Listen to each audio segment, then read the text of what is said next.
Hello friends, આજે આપણે નવી વાનગી લઈને આવી ગયા છીએ જેનું નામ છે ઢોકળા.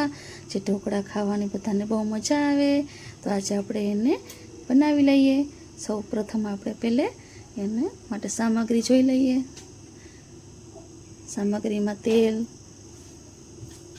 અને મસાલા, રાઈ, મીઠું, ફૂલછોડા અને મરચાંની ભૂકી અને રવો 1 વાટકી, દહીં 1 વાટકી અને ચણાનો લોટ 1 વાટકી, જેનું પ્રમાણ એક સરખું છે.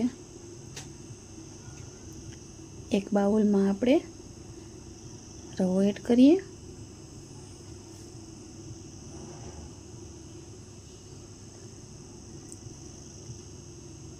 એની અંદર આપણે ચણાનો લોટ જે એ પણ 1 વાટકી લીધેલો છે.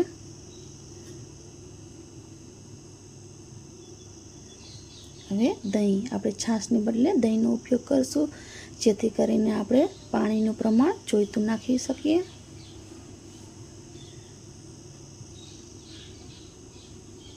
બધું જ દહીં લઈ લેવાનું. હવે એમાં આપણે 1 ચમચી મીઠું એડ કરી દઈએ. બરોબર મિક્સ કરી લઈએ. પાણીનું છે નહીં એટલે થોડું હાર્ડ રહેશે.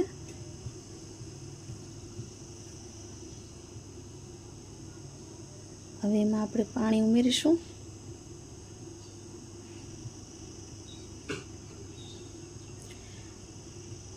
જેમ જોતું જાય એવી રીતે પાણી ઉમેરતા જશું અને બેટર બનાવતા જશું.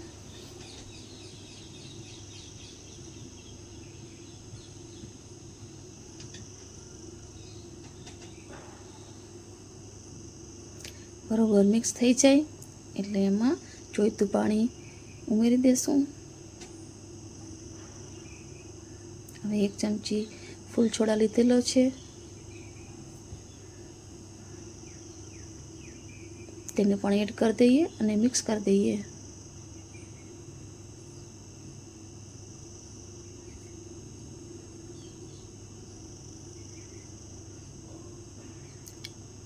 પાણીનું પ્રમાણ આપણે જોઈતું હોય એ પ્રમાણે આપણે એડ કરતા જશું.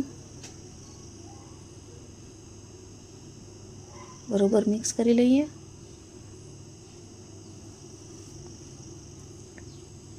હવે એમાં હળદર અડધી ચમચી, મરચાંની ભૂકી અડધી ચમચી,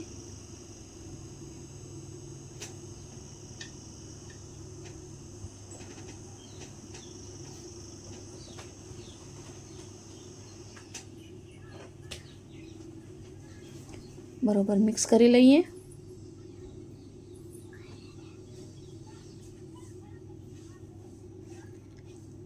આપણું બેટર એટલે કે મિક્સ બનીને રેડી થઈ ગયું છે, તમે જોઈ શકો છો.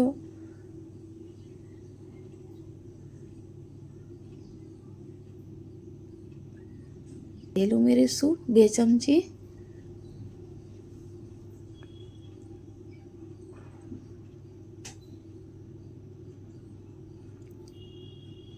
હવે આપણે એને થોડી વાર માટે રહેવા દેશું. ત્યાં સુધી આપણે ઢોકળિયામાં આપણે પાણી ગરમ કરવા મૂકી દઈશું. પાણી થઈ જાય એટલે આપણે જોઈ લઈશું કે આપણું બેટર બનીને તૈયાર થઈ ગયું છે. થોડી વાર થઈ ગઈ છે એટલે બધું મિક્સ થઈ ગયું હશે. રવો અને લોટ એકદમ સરસ રીતે મિક્સ થઈ ગયું.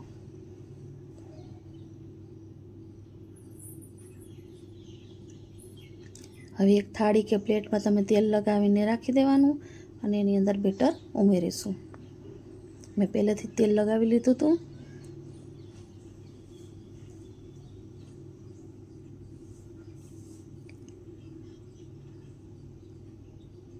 હવે આપણે જોઈ લઈએ પાણી આપણું તૈયાર થઈ ગયું છે, તો આપણે એમાં પ્લેટ રાખી દઈશું. ઢોકળા બાફવા મૂકી દઈશું.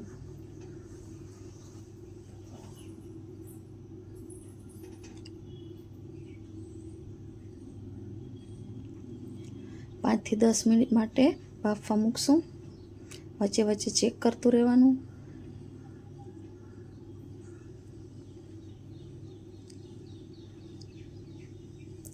ઢોકળા હંમેશા વચ્ચેની સાઈડમાં ચેક કરવાના, જેથી કરીને થઈ ગયા છે કે નહીં આપણને ખબર પડે.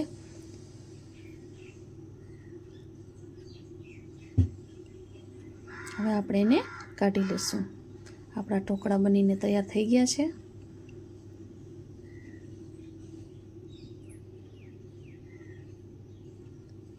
એવી રીતે આપણે બીજી પ્લેટ રાખી દઈશું.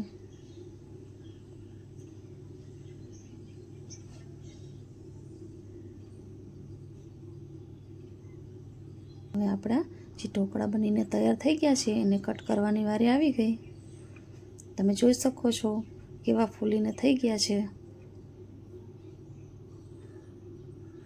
હવે આપણે એને કટિંગ કરી લઈએ.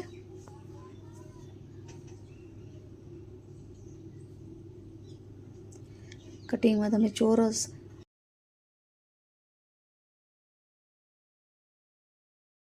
કટિંગ કરી શકો.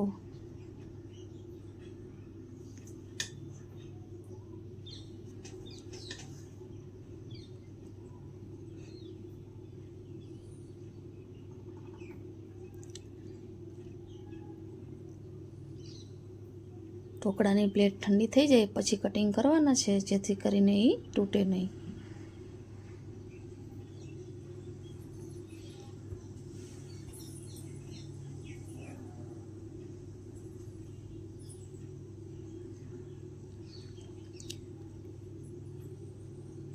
એક પીસ આપણે ખોલીને જોઈ લઈએ. આપણા ઢોકળા બરાબર અંદરની સાઈડ સરસ રીતે થઈ ગયા છે.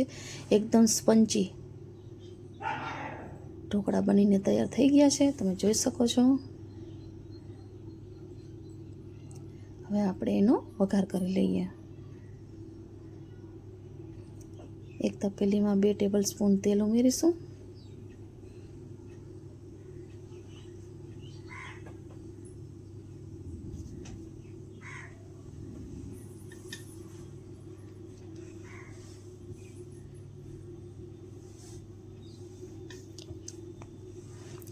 તેલ થઈ જાય એટલે એની અંદર આપણે અડધી ચમચી રાઈ ઉમેરીશું.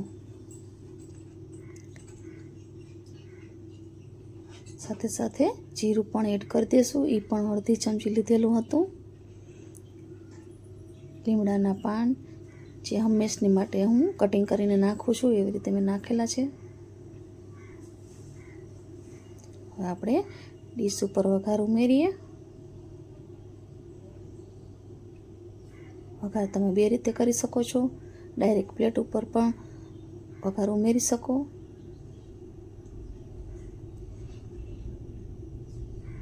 અને અલગથી કટિંગ કરેલા હોય ઢોકળા એની ઉપર પણ એડ કરીને મિક્સ કરી શકો છો.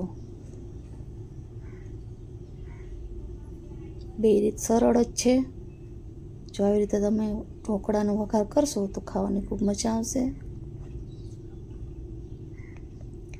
આપણા ઢોકળા બનીને તૈયાર થઈ ગયા છે, તો આપણે હવે એને સર્વ કરી લઈશું.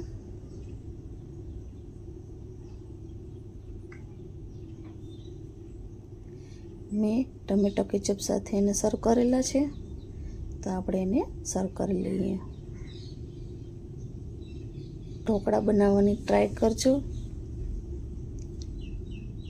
મારી ચેનલને લાઈક ને સબસ્ક્રાઈબ કરજો. ઢોકળા આપણા ખાવા માટે રેડી થઈ ગયા છે.